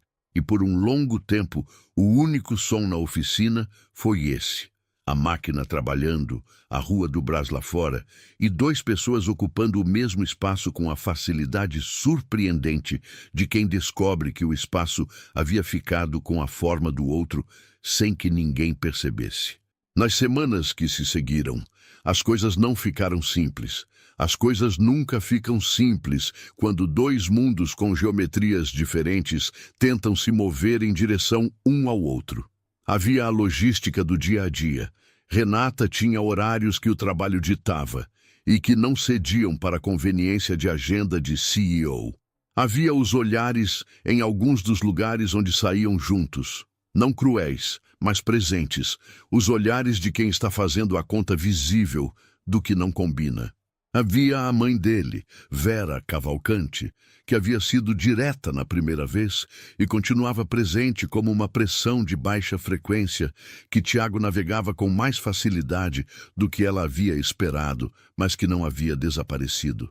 E havia Dona Iracema, que conheceu Tiago numa tarde de domingo em que ele apareceu na casa de Renata com um pote de mel artesanal que havia comprado numa feira orgânica no Ibirapuera, porque Renata havia mencionado casualmente que a mãe colocava mel no chá da noite e que ficou estudando o homem por 20 minutos, com os olhos pequenos e precisos, antes de dizer, voltando à novela: "Você não tem cara de homem ruim, mas homens ruins raramente têm." Tiago havia respondido: "A senhora tem razão. Prefiro que a senhora vá me conhecendo do que me dando o benefício da dúvida." Dona Iracema havia ficado em silêncio por um momento. Depois: "Esse mel é bom?" "Comprei do produtor. Certificado orgânico." "Então senta aí." Era pequeno. Era o tipo de conquista que não aparece em nenhuma coluna de fofoca social, que não tem foto e não tem legenda. Era uma mulher de 61 anos com artrose no joelho e uma vida de trabalho honesto, decidindo que um homem merecia sentar na sua sala. Para Renata, que havia observado a cena do canto da cozinha com o coração fazendo algo que ela preferiu não examinar de perto naquele momento, era mais do que suficiente. 3 semanas depois do 11º dia, 3 semanas de idas e vindas, de encontros que cabiam nas frestas dos 2 horários, de conversas por mensagem na madrugada, quando nenhum dos dois conseguia dormir, de uma tarde inteira num domingo em que Tiago havia levado Lucas para conhecer Renata e o menino havia ficado fascinado com a máquina de costura e perguntado se podia tentar, e havia costurado uma linha torta num pedaço de tecido de descarte com a concentração absoluta de uma criança de 8 anos que está fazendo algo muito sério. 3 semanas depois, chegou o convite. O jantar de 80 anos da avó da prima Carol, no Clube Paulistano. O mesmo clube, o mesmo círculo, o mesmo ambiente. Renata ficou olhando para a mensagem da prima por um longo momento. Depois ligou para Tiago. "Recebi um convite para um jantar no Clube Paulistano." "Eu também." Pausa de um segundo. "Você quer ir?" "Quero ir se você for." "Você entende o que significa ir juntos naquele lugar." "Entendo que Henrique Dantas provavelmente vai estar lá." A voz de Tiago era calma, sem o tipo de afetação masculina que a frase poderia ter carregado. "E entendo que você não precisa da minha presença para estar naquele ambiente. Mas quero estar lá com você, se você quiser que eu esteja." Renata ficou em silêncio por um momento. Pela janela da oficina, o Brás fazia seu barulho habitual de tarde de quarta-feira. Os caminhões, os vendedores, o apito do metrô a 3 quarteirões de distância. Era a cidade que ela conhecia por dentro. A cidade que havia trabalhado nela e que ela havia trabalhado para entender. A cidade que tinha Clube Paulistano e Boteco do Zé e Parque Trianon e oficina de costura no mesmo tecido urbano, como se tudo isso fosse natural. Como se as distâncias não fossem tão grandes quanto pareciam quando você estava num dos extremos. "Vou fazer um vestido," ela disse. "Eu sei. Vai levar tempo." "O quanto?" "Umas 40 horas, se eu trabalhar nos horários que tenho livres." Houve uma pausa do outro lado. "Que tecido você vai usar?" Ela ficou um segundo surpresa com a pergunta. Não era o tipo de pergunta que ela esperava. "Crepe de seda, preto com bordado à mão. Tenho um rolo guardado que estava esperando o projeto certo." "Vai ficar lindo," ele disse. Não como elogio antecipado, como certeza. Renata começou o vestido naquela mesma noite. 40 horas de trabalho não são 40 horas contínuas. São as frestas que a vida deixa, os vãos entre uma obrigação e outra, onde você encaixa o que importa de verdade. Renata costurou o vestido nos 10 dias que antecederam o jantar. 2 horas depois que a mãe dormia, 1 hora antes de a oficina abrir, um domingo inteiro em que Tiago levou Lucas para o parque e ela ficou sozinha com a máquina e a agulha e o silêncio produtivo que ela amava, de um jeito que não precisava de testemunha. O crepe de seda preto era o tipo de tecido que não perdoa. Escorregadio, sensível à tensão da linha, capaz de guardar cada erro com a fidelidade implacável de um material que tem memória. Ela havia comprado o rolo 2 anos antes, numa liquidação de uma importadora que estava fechando o estoque, pagou por ele mais do que deveria ter pago porque era bom demais para deixar ir, e havia guardado na prateleira mais alta da oficina, esperando o momento em que soubesse exatamente o que fazer com ele. O momento havia chegado.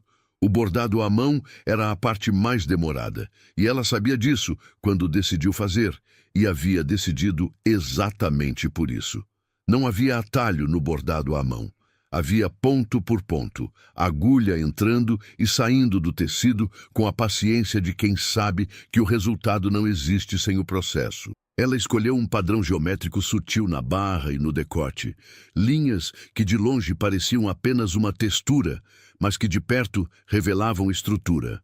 A mesma diferença entre o vestido que a maioria das pessoas usava e o vestido que quem sabia olhar reconhecia como outra coisa inteiramente. Na quarta noite de trabalho, às 11h30 da madrugada, com a agulha na mão e o tecido no bastidor apoiado sobre os joelhos, Renata percebeu que estava fazendo o vestido para si mesma. Não para o clube, não para o círculo, não para Henrique Dantas, que estaria lá ou não estaria. Para si mesma. Para a mulher que havia saído daquele lugar com a espinha reta, sem resposta e sem lágrima. Que havia esperado o Uber sentada num meio-fio, como quem sabe exatamente quem é. E que agora estava voltando, não para provar nada a ninguém, mas porque tinha o direito de estar em qualquer lugar com a cabeça erguida. Esse entendimento assentou nela com a solidez de algo que já era verdade havia muito tempo e que só agora havia encontrado as palavras. Dona Iracema apareceu na porta do quarto às 11h45, com a xícara de chá com mel na mão, e ficou parada olhando para a filha curvada sobre o bastidor, a luz da abajur iluminando o tecido preto e a linha dourada do bordado em andamento. Você vai estragar a vista, disse. A vista já está estragada, Renata respondeu, sem levantar os olhos. Desde os 23 anos. Dona Iracema ficou na porta por um momento olhando para o trabalho. Vai ficar bonito. Vai. Ele vai estar lá no jantar. Renata levantou os olhos. Sabia que a mãe não estava perguntando sobre Tiago. Provavelmente. E o que você vai fazer quando ele estiver lá? Nada. Dona Iracema esperou, como se a resposta fosse curta demais para ser completa. Ele não merece nem atenção, Renata completou. Disse isso sem raiva, sem o esforço de quem está convencendo a si mesmo. Disse com a leveza específica das coisas que são simplesmente verdadeiras. Dona Iracema ficou em silêncio por um momento. Depois fez o que raramente fazia. Atravessou o quarto e colocou a mão na cabeça da filha por um segundo. O gesto breve e exato de uma mulher que não tem o hábito de gestos longos, mas que sabe quando um é necessário. Depois foi para o quarto sem dizer mais nada. Renata ficou olhando para o bastidor depois que a mãe saiu. A linha dourada sobre o preto do crepe de seda. Ponto por ponto. Voltou ao trabalho. Na véspera do jantar, o vestido estava terminado. Ela o pendurou na porta do quarto e ficou na cama olhando para ele por um tempo antes de apagar a luz. A barra com o bordado geométrico que captava a luz de ângulos diferentes, o decote trabalhado, o caimento que o crepe de seda dava com a gravidade específica de um tecido que pede para cair com dignidade. Era o melhor trabalho que havia feito em meses, talvez em anos. Não porque fosse tecnicamente perfeito. Havia 2 pontos na barra esquerda que ela sabia que estavam 2 milímetros fora do alinhamento. E essa era uma informação que só ela teria para sempre, mas porque tinha sido feito com intenção, com presença, com o tipo de cuidado que transforma trabalho em algo que tem a textura de quem o fez. Apagou a luz. Dormiu. Na manhã do jantar, Tiago apareceu às 8h30 com pão de queijo embrulhado num guardanapo de papel. Havia parado numa padaria perto do apartamento dele em Pinheiros, que, segundo ele, tinha o melhor pão de queijo da região. E havia chegado com ele ainda fumegando, porque havia calculado o tempo de deslocamento com a antecedência de quem levou o detalhe a sério. Renata abriu a porta ainda com o cabelo solto de camiseta e ficou olhando para os pães de queijo, e para ele sem dizer nada por um segundo. "Você é maluco", ela disse. "Provavelmente", ele concordou, entrando. Dona Iracema estava na cozinha e recebeu o pão de queijo com a mesma economia de expressão com que recebia a maioria das coisas boas, sem efusão, mas com uma aprovação silenciosa que quem conhecia sabia ler. Os três comeram na mesa da cozinha. O sol da manhã entrando pela janela sobre a pia, a cidade começando lá fora com o barulho habitual de sábado. Havia naquele café da manhã, numa cozinha pequena com pão de queijo de padaria, uma qualidade que Renata não soube nomear na hora, mas que ficou a qualidade específica de algo cotidiano que não é comum, de uma cena que parece ter acontecido antes, mas que está acontecendo pela primeira vez, com esse sabor específico das primeiras vezes que já parecem antigas, porque deveriam sempre ter existido. Lucas havia mandado mensagem para o pai de manhã cedo, perguntando se o peixe podia ir ao jantar junto. Tiago havia respondido que clubes não aceitavam peixes. Lucas havia respondido discriminação. Tiago mostrou a troca de mensagens para Renata na mesa da cozinha, e ela riu com a boca ainda cheia de pão de queijo, e Dona Iracema disse sem olhar da xícara: "Esse menino tem juízo." À tarde, Renata se arrumou. Não era um processo longo. Ela não tinha o arsenal de produtos e acessórios que o ambiente provavelmente esperaria, e havia feito as pazes com essa realidade tão completamente que nem era mais uma questão. Maquiagem discreta, o cabelo solto e arrumado com a simplicidade de quem conhece o próprio cabelo. Os brincos pequenos de ouro que haviam sido da mãe, os que ela guardava para ocasiões que mereciam. E o vestido. Quando saiu do quarto, Tiago estava na sala conversando com Dona Iracema. Os dois viraram ao mesmo tempo. Dona Iracema olhou para o vestido por um longo momento. Havia nos seus olhos algo que Renata só havia visto algumas vezes ao longo da vida. O reconhecimento silencioso de uma mãe que vê a filha exatamente como ela é e não tem palavras suficientes para o tamanho disso. "Minha filha fez esse vestido", Dona Iracema disse para Tiago, não como explicação, como afirmação de algo que precisava ser dito em voz alta. "Eu sei", Tiago disse. Estava olhando para Renata com a expressão que ela havia aprendido a reconhecer ao longo das semanas anteriores. Não admiração performada, não o olhar de avaliação que quantifica antes de aprovar. O olhar de quem vê a pessoa inteira e não está fazendo nenhuma conta com o que vê. Renata ajeitou o brinco de ouro com um indicador. "Vamos." Foram. O Clube Paulistano no Jardim América estava igual a si mesmo e completamente diferente. Ou talvez fosse ela que estava completamente diferente. E o clube estava sendo obrigado a receber uma versão dela que não havia estado ali antes. As luminárias brancas nos jardins, o cheiro de flores caras misturado com o ar fresco da noite, o movimento nos estacionamentos com os carros pretos e prata enfileirados. A noite estava mais fria do que da última vez. Um daqueles momentos raros em que São Paulo respira fundo e a temperatura cai o suficiente para a cidade se sentir ela mesma de outro jeito. Renata desceu do carro de Tiago. Não o carro com motorista. O carro que ele dirigia quando estava sendo simplesmente Tiago. E ficou parada por um segundo, ajustando o brinco com a mesma precisão de sempre. Havia nas suas mãos a memória tátil de 40 horas de bordado, de 17 anos de tecido, de cada ponto que havia feito naquele vestido que ela estava usando. E essa memória estava nos seus ombros e na sua postura, de uma forma que nenhuma grife do Itaim poderia reproduzir porque era feita de uma matéria que dinheiro não compra. Tiago chegou ao seu lado. Não fez o gesto de quem está marcando o território. Ficou ao lado dela, naturalmente, e quando começaram a subir as escadas do clube, a mão dele encontrou a dela.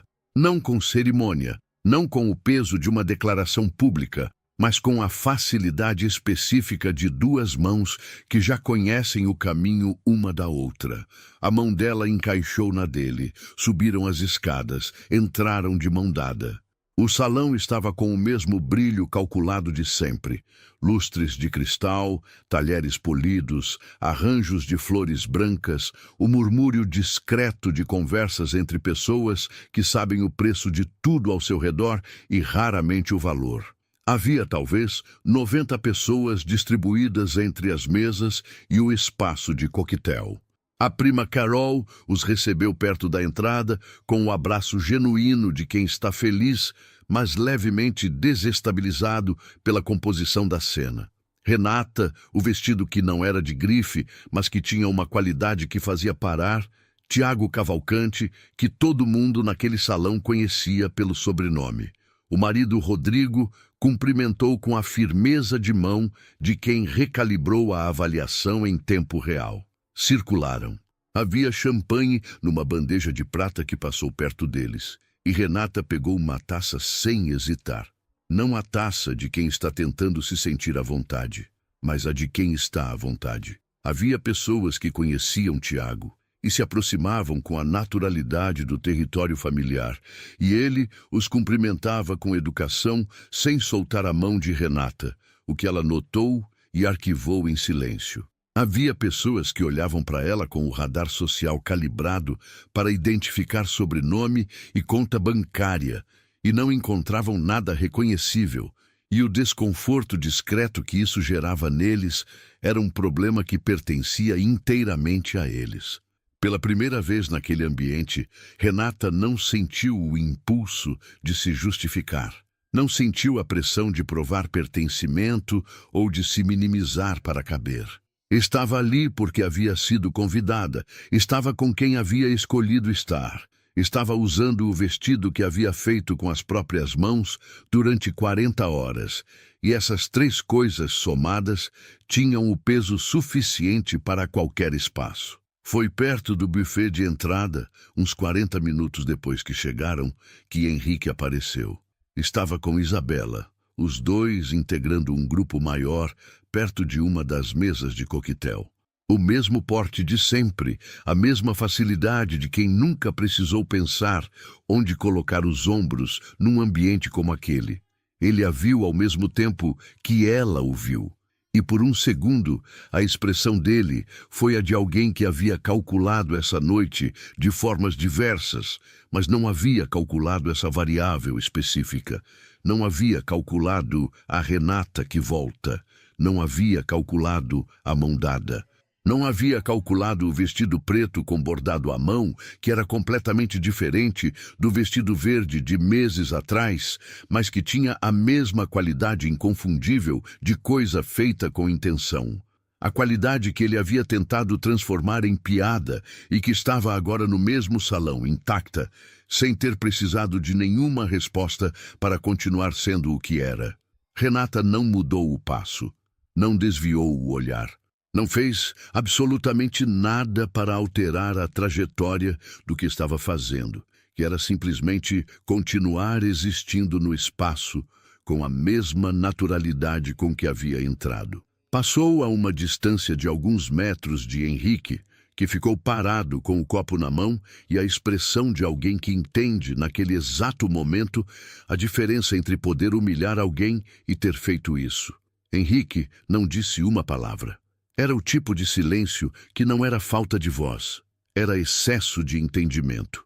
Era o silêncio de quem reconhece que a piada que fez meses atrás diante de 15 pessoas havia voltado, não como acusação, não como vingança, mas como presença, e que a presença era suficiente, era mais do que suficiente. Renata e Tiago continuaram em direção ao buffet. A champanhe na taça dela tinha o brilho específico da luz dos lustres filtrada pelo cristal. O vestido preto com o bordado geométrico captava a luz de ângulos diferentes, enquanto ela se movia, e havia nas linhas do bordado, ponto por ponto, 40 horas, madrugadas de terça e de quinta, e o domingo inteiro. Uma história que o salão inteiro poderia olhar sem nunca saber completamente o que estava vendo. Ela sabia. Era suficiente.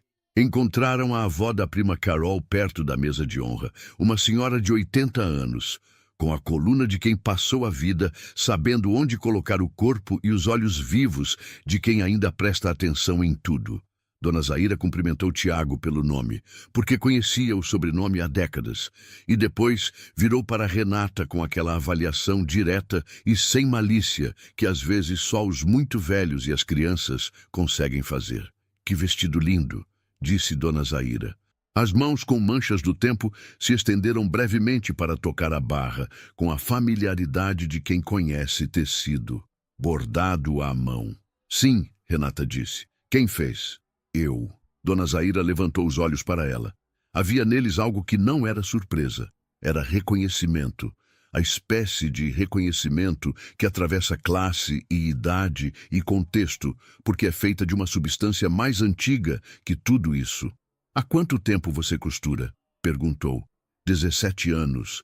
A senhora assentiu lentamente, como quem está confirmando uma conta que já havia feito. As mãos sabem, disse. Não era elogio, era constatação. As mãos que trabalham de verdade têm uma memória que aparece no que fazem. Qualquer um que sabe olhar vê. Renata sentiu alguma coisa se mover dentro do peito, não aquele aperto que ela conhecia, mas o contrário disso, uma abertura pequena e real, o espaço que fica quando algo que estava comprimido encontra finalmente room para existir. Jantaram numa mesa com a prima Carol e outras pessoas do círculo da família. E foi uma noite que não foi fácil nem difícil. Foi real, com todas as texturas que real implica. Havia momentos de conversa genuína e momentos de silêncio social. Havia pessoas que a trataram com curiosidade honesta e pessoas que a trataram com a polidez distante, reservada para quem não se encaixa nas categorias disponíveis. Tiago navegou o ambiente sem perder o fio de volta para ela, e ela navegou sem precisar que ele segurasse o fio o tempo todo. Em determinado momento da noite, quando as mesas haviam relaxado para a sobremesa e as conversas haviam ficado mais soltas, Tiago se inclinou levemente para ela e disse baixo, perto do ouvido: "Você está bem?" Ela virou para ele. A resposta veio antes que ela pensasse. "Estou." Não era a resposta automática que as pessoas dão quando querem encerrar a pergunta. Era simples e verdadeira. Estava bem ali, naquele momento, naquele ambiente que havia tentado fazê-la pequena uma vez e que ela havia voltado sendo exatamente o tamanho que sempre foi. Saíram do clube perto das 11 da noite. O jardim iluminado pelas luminárias brancas, o ar fresco da noite, o estacionamento com os carros enfileirados, o mesmo estacionamento onde tudo havia começado, o meio-fio de granito onde ela havia esperado um Uber por 12 minutos, com a espinha reta e a boca fechada, e o vestido verde espalhado ao redor, onde um homem havia sentado do seu lado sem pedir licença e desapertado o nó da gravata, e dito que também detestava aquele evento. Renata parou por um segundo na entrada do jardim. Olhou para o meio-fio. Tiago parou ao lado dela, seguiu o olhar dela, entendeu sem que ela precisasse explicar o que ela estava olhando. "Foi aqui", ele disse. Não era pergunta. "Foi aqui." Ficaram parados por um momento. O barulho abafado do clube ainda chegava de dentro, e do outro lado do muro, a cidade de São Paulo existia como sempre, vasta, indiferente, fervilhante de histórias que ninguém jamais ia contar inteiramente.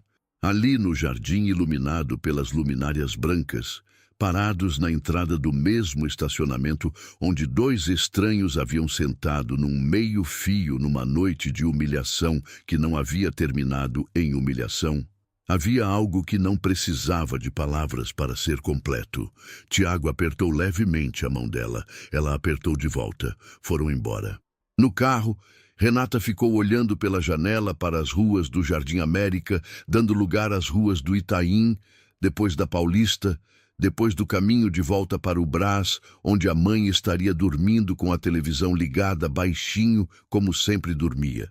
A cidade passava do lado de fora com as luzes do sábado à noite, os bares ainda abertos, os grupos de pessoas nas calçadas, os ônibus fazendo a rota de sempre com a persistência de algo que não para porque a cidade não para.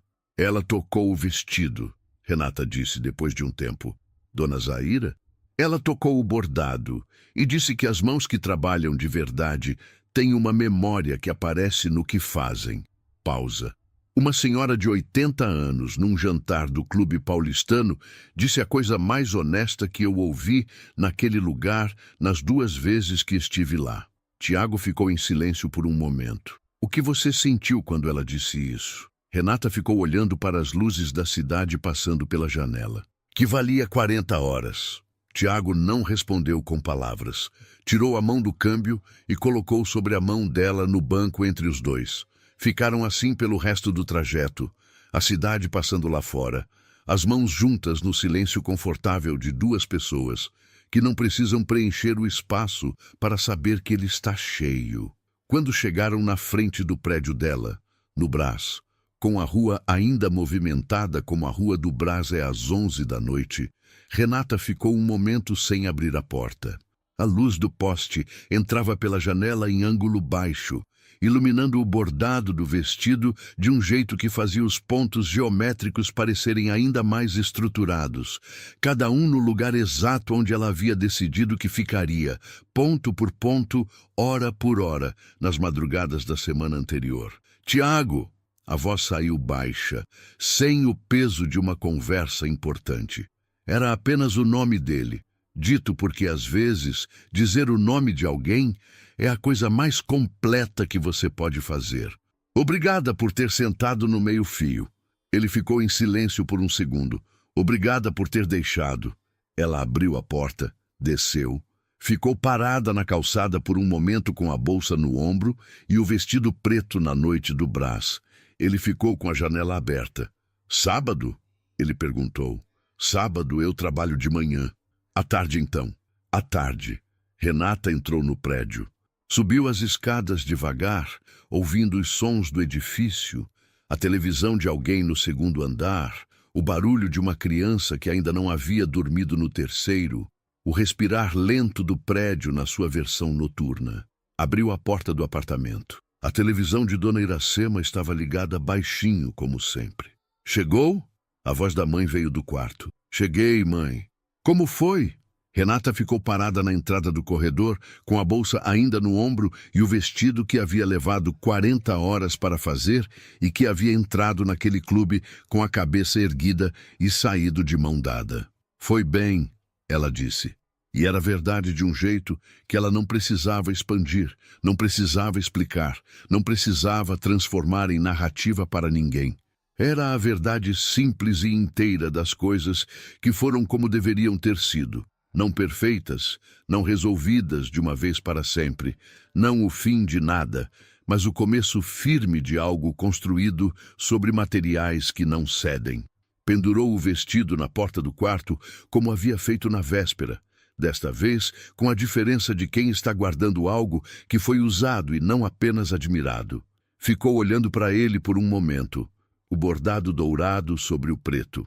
Os 2 milímetros fora do alinhamento na barra esquerda, que só ela sabia onde estavam. As 40 horas que ninguém veria, mas que estavam todas ali, em cada ponto. E ali, naquele quarto pequeno no Brás, com o barulho da cidade do lado de fora e a voz baixa da televisão chegando do quarto da mãe, e o vestido pendurado na porta como uma espécie de resposta silenciosa para uma pergunta que havia sido feita meses atrás, num salão cheio de risadas, Renata entendeu que riqueza verdadeira não era o que aquele clube tinha nas paredes, nem o que o sobrenome de Tiago representava nos jornais de negócios. Era isso. Era ter mãos que sabem o que fazem. Era ter uma mãe que coloca a mão na sua cabeça quando precisa. Era ter um homem que senta no meio-fio ao seu lado, sem pedir licença, e aprende o seu horário e aparece com pão de queijo quente numa manhã de sábado. Era ter bordado 40 horas de intenção num vestido que entrou num lugar que havia tentado te diminuir e ter saído de lá sem dever nada a ninguém. Não era dinheiro, não era sobrenome, era presença, era escolha. Era o trabalho honesto das mãos que nunca pararam mesmo quando tudo o mais parava. E isso era mais do que suficiente. Era tudo.